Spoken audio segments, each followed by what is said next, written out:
Shalom, amados. Tudo bem com vocês? Aqui é o Emerson Cristiano e eu tô aqui mais uma vez para trazer uma palavra de Deus para a vida de vocês. Amém? E o tema da mensagem de hoje é Mova-se. E o texto que a gente vai usar como exemplo está lá em Tiago 5, no verso 13, que diz assim. Eu peguei da versão King James, tá? Em inglês, que só a título de comentário, eu acompanhei um estudo uma vez, eu não me recordo de quem, falando sobre as versões da Bíblia.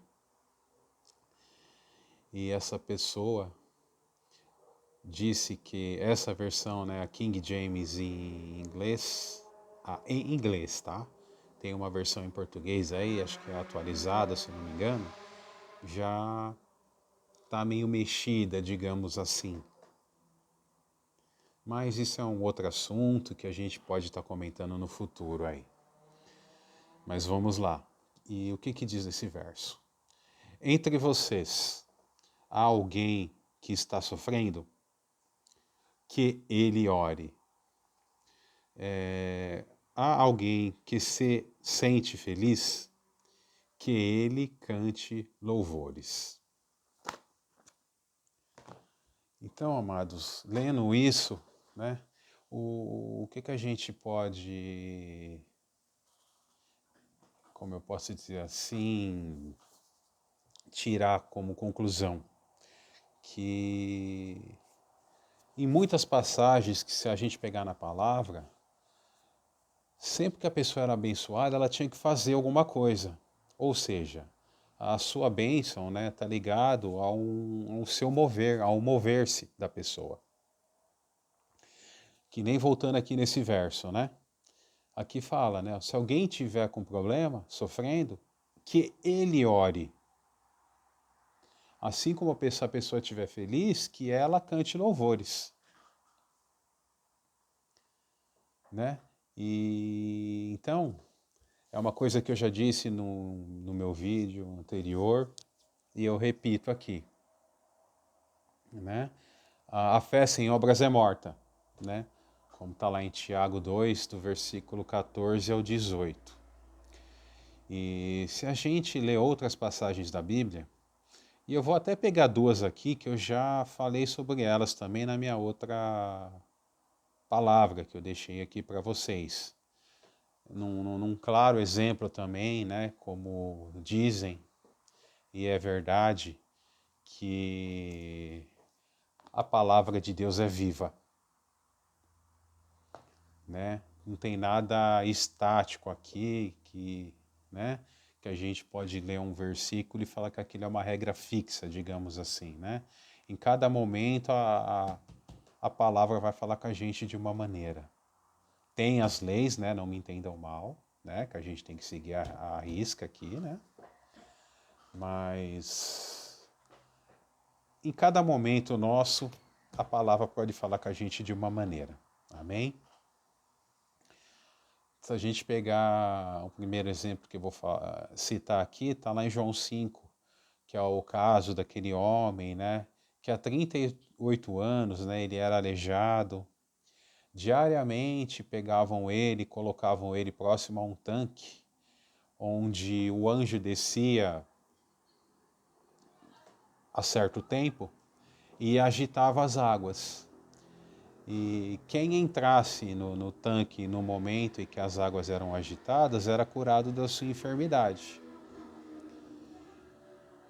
Então, mas pela condição dele, ele nunca conseguia chegar a tempo para entrar na água, né? Então, todo dia ele estava lá, né, deitado na cama dele, pedindo esmola, com certeza na expectativa de uma hora de repente conseguir chegar no tanque. Mas o que aconteceu? Jesus chegou nesse homem, né? E virou para ele e disse, né? Isso está lá em João 5, no verso 8. ele não chegou falando, ó, Deus te abençoe, você está curado. Não. O que ele falou? Levante-se, toma sua cama e ande. Então vocês conseguem ver como teve uma ação aí desse homem antes dele receber o milagre dele, antes dele sair andando? Ele teve que levantar. E tem o outro caso também, outra passagem que está lá em João 9, que é o do homem que era cego de nascença. Né? O que Jesus fez? Ele cuspiu no chão, né? Misturou com o pó da terra, preparou lá um barro, aplicou nos olhos desse homem e disse: vai, lava-te no tanque de Siloé. E ele foi. Ele foi, lavou-se e voltou vendo.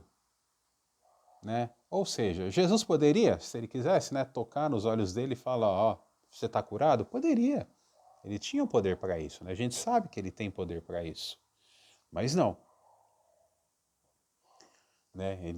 O cego teve que ter uma ação da parte dele.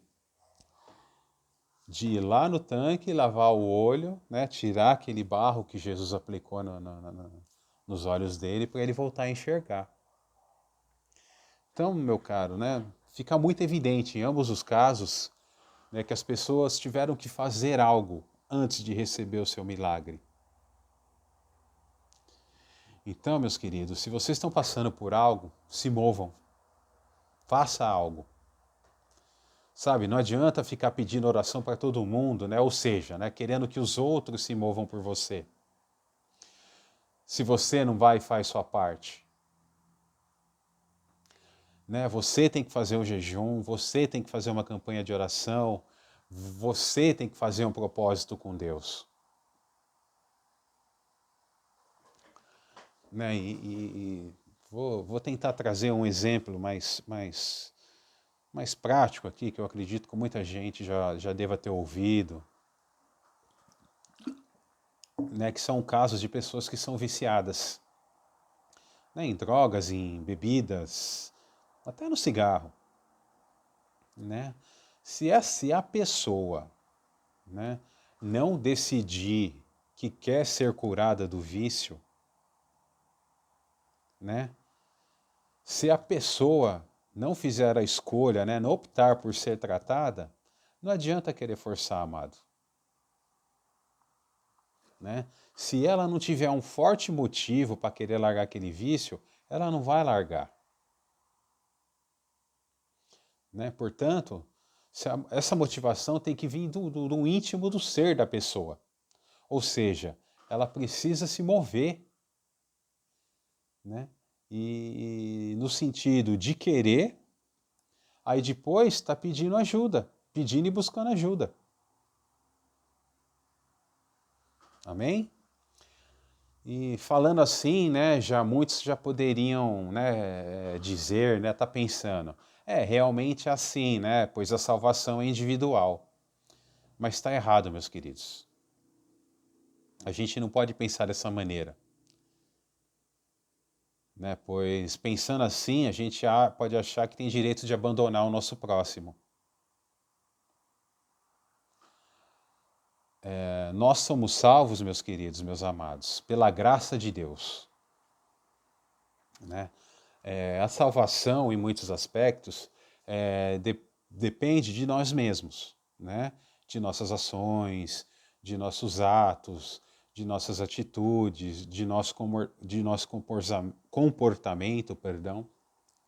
Pois, né, eu friso mais uma vez isso, a fé sem obras é morta. Né?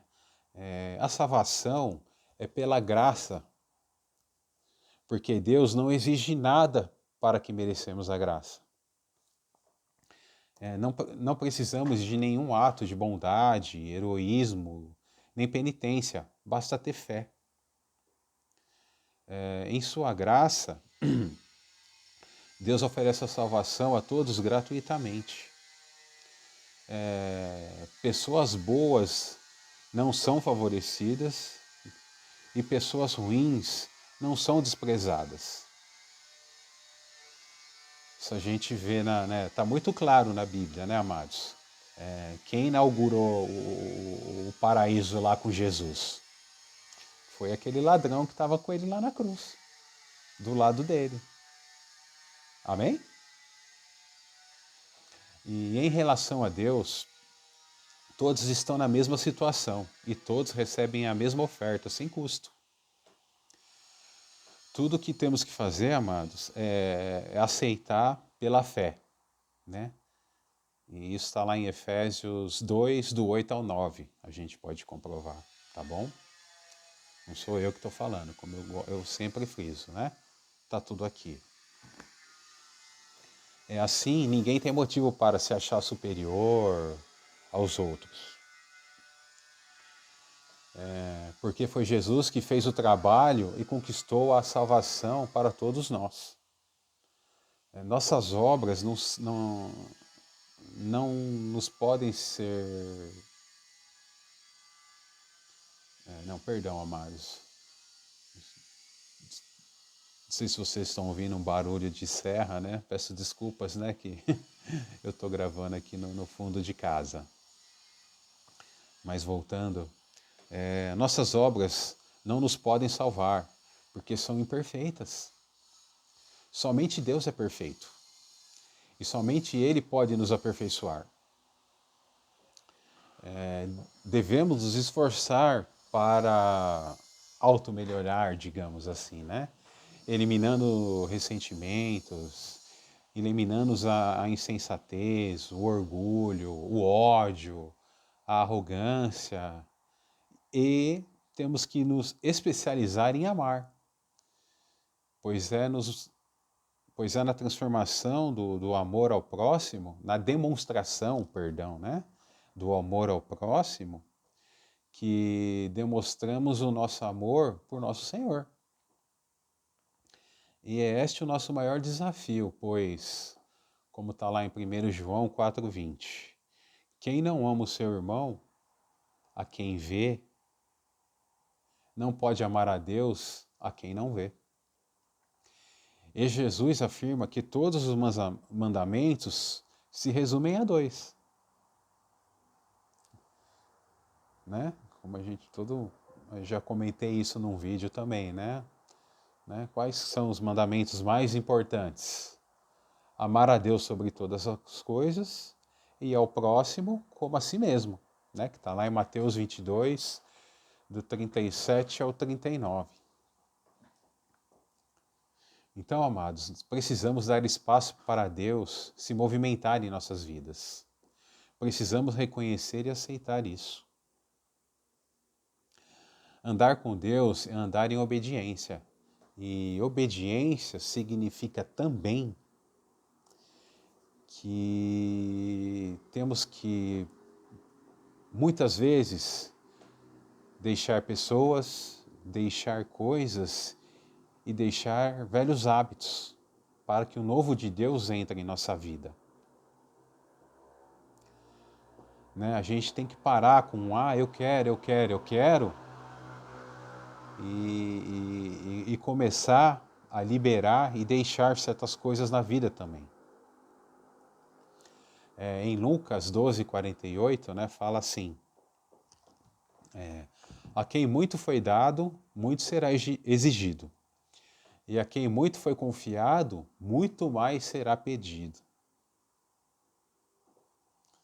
Então, amados, né, como eu posso dizer assim, não tem nada de graça nesse mundo.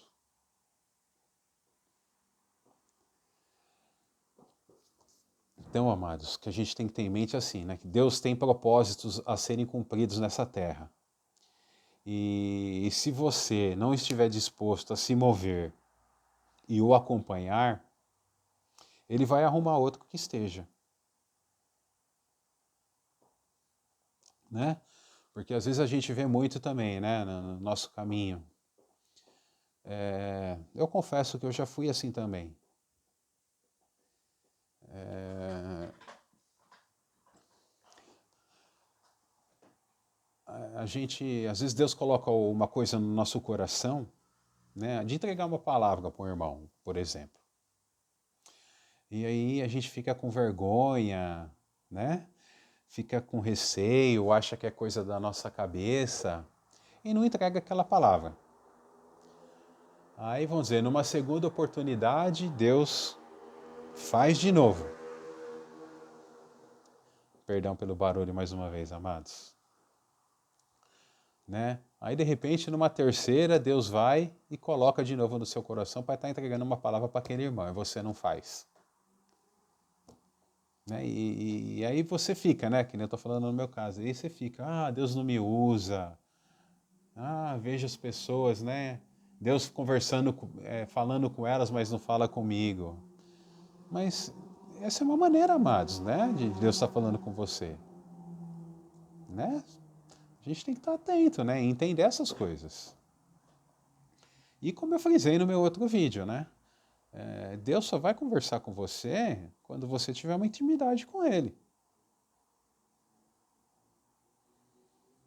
Né? Com Deus a gente tem que pensar, amados, como se Ele fosse o nosso melhor amigo. Né? Porque, imagina comigo, né? Vamos trazer para a nossa situação, para a nossa vidinha aqui também. Se um grande amigo seu te pede um favor, você não se desdobra para atender ele? Para deixar ele feliz? Eu creio que sim. Mas se chega um estranho para você, vamos dizer que você está no trabalho, né? Vamos dizer que sejam amigos de trabalho. Aí chega um outro cara, que o cara de repente chega na empresa, mal bom dia te dá. Aí chega lá, ele chega e te pede um favor. Não que você não vá fazer, certo, amados? Mas eu tenho certeza que você não vai fazer com aquela mesma dedicação e afinco que o seu grande amigo pediu. Então as coisas com Deus é exatamente igual. Né? Ele vai atender quem tem mais intimidade com ele, quem o busca mais. Amém? Né? Porque Deus não para de trabalhar. Né? Está lá em João 5,17, né? Meu pai trabalha sempre e eu também trabalho, né? Jesus falando. Então, fiquem atentos. Vamos lá, voltando, né, para a graça. Em Efésios 2, do versículo 8 ao 10, diz assim: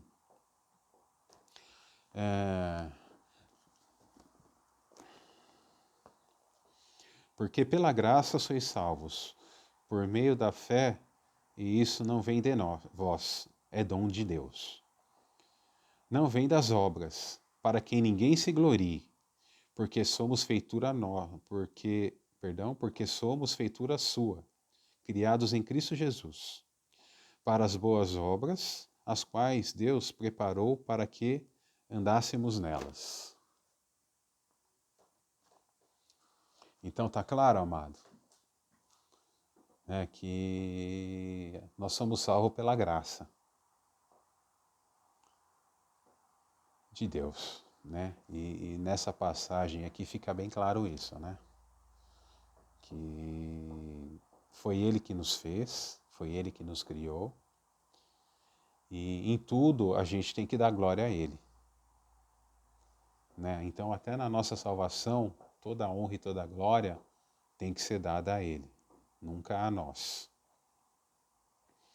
Então, amados, deixa o sopro de Deus movimentar e sacudir sua vida. O vento é um agente da natureza misterioso. A gente não pode prendê-lo, não pode definir o seu curso, sua ação. E ao mesmo tempo que ele sopra forte, né, destruindo o que não está firme, também surge como uma brisa suave que refresca e traz serenidade. E assim é o Espírito Santo de Deus, né? Perdão, que no passado, né, se a gente lê em vários livros que a gente lê, os antigos se referiam a ele como um vento, né?